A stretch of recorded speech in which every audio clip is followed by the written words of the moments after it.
Okay guys, good evening. Okay, another vlog na po. Takaron, so nagka-sales ta karong gabi una.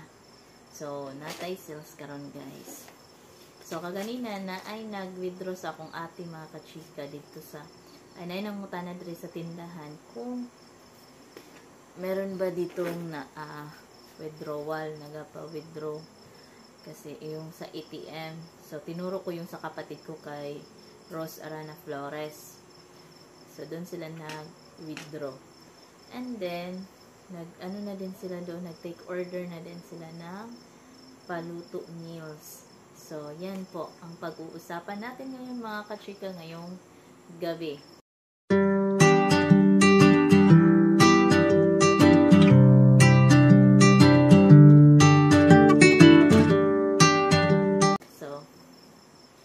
Hello, good evening, and how are you guys? Kumusta? Hindi na lang. Okay guys, continue na to ang atong vlog. Nalay ni palit og sinigang mix and vitsin. So, yan mga kasari, how are you? Kumusta? And kumusta ang ating sales? So far sa akin ngayon, so far so good. Okay yung sales. So, ang iba-vlog ko pala ngayon sa inyo mga kachika is another sideline.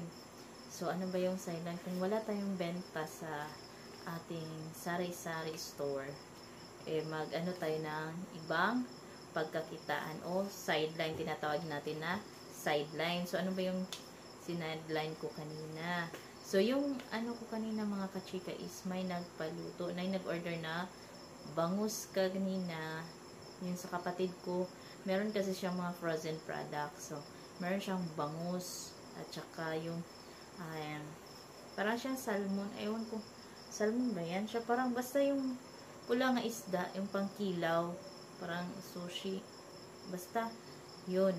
Meron siya yun. So, may nag-order na ganun. Kinilaw, bangus, pritong bangus, yung boneless, at saka kanin. So, yung per kilo ko dito, na retail yung bigas ko dito mga kachika is nasa 58 per kilo. And then, nag-charge ako ng 50 pesos para sa pagluto ko sa bigas, sa rice. And then, yung bangus naman mga kachika, ang charge nun sa kapatid ko is 135. Dalawang peraso na siya. Medium size, I think medium size. So, chinarge ko doon mga kachika is 210. So, dalawang peraso na siya. So, I think sulit naman yung mga kachika 210. Kasi nga, diba, nag-effort ako sa pagluto. O, may hugasin ako. Tapos, mantika. So, yun. So, 135 yung sa kapatid ko. So, ninagdagan ko na lang siya. So, 210 yung charge ko sa dalawang bangus. And then, yung sa kinilaw ng kapatid ko is nasa 350. So, sumatotal, yung sa mga paluto ngayon, nag-ano kami na 670. And then, may nag-order din sa akin mga kachika ng kape. So, yung sa kape mga kachika, isang ganito, isang cup, tapos may stirrer, 20 pesos yung kape. So, yan ang ano ko ngayon mga kachika. So, kailangan mo talaga maganyan dito, lalo na pag resort yung ano mo, yung inaasahan mo, yung tao lang sa resort. So, yan ang income natin today.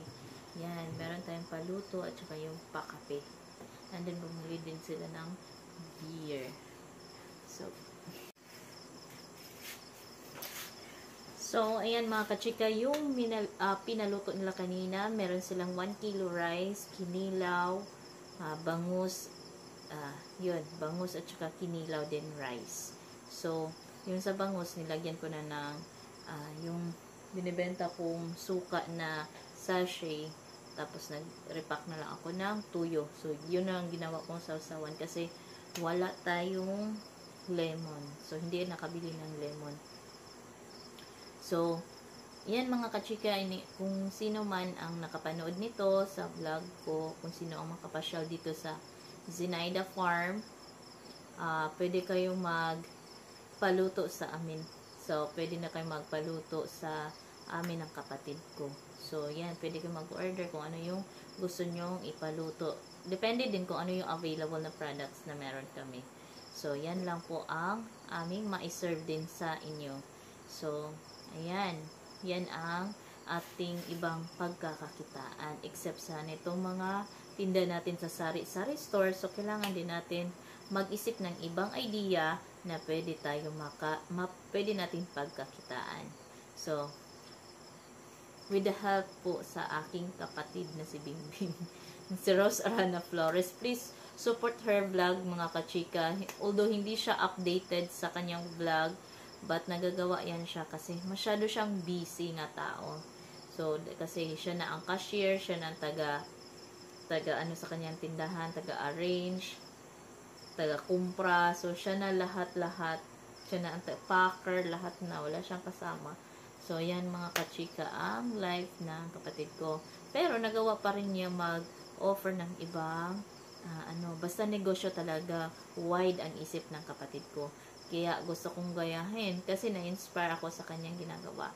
Kasi, gusto ko yung yung mindset is talaga is business. So, gusto ko yung ganun. Kasi, ayoko yung tao na mag-wait lang sa bahay, maghintay ng asawang galing sa trabaho. Ayoko nang ganun. So, gusto ko may sarili din akong income. Kasi, simula pagkabata, natutunan ko na talaga na kumita ng sariling pera. So, ayoko talaga yung umasa. So, pero nung nagkaanak ako mga kachika, talagang ganun talaga. Nakaasa ka sa partner mo. So, yan. Pero, hindi mo maano lahat ng gusto mong sabihin o gusto mong bilhin. Talagang wala kang So, kailangan mo talagang kumita ng pera. Ayan. So, yan lang muna mga kachika, and thank you so much for watching. Bye-bye!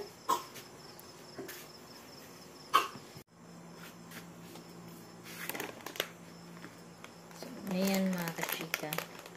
Kain tayo ng tahos tube, corn tube, para hindi tayo antukin. So ngayon lang nabilhan tayo ng tanduay, select at saka sigarilyo.